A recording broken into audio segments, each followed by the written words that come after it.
Flat কেসে হাজিরা আর ব্যক্তিগত জীবনে টানাপোড়েন, দুই দিকেই চাপে নুসরত। এই মুহূর্তে একসঙ্গে দুই খবর ঘিরে চর্চার কেন্দ্রে নুসরত জাহান।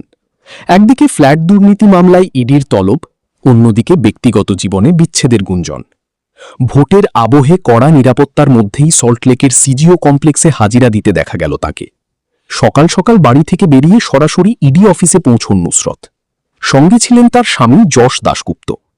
প্রথমে শোনা গিয়েছিল অন্য মামলায় ডাকা হয়েছে, কিন্তু পরে পরিষ্কার হয় ফ্ল্যাট দুর্নীতি সংক্রান্ত তদন্তেই তলব করা হয়েছে অভিনেত্রীকে।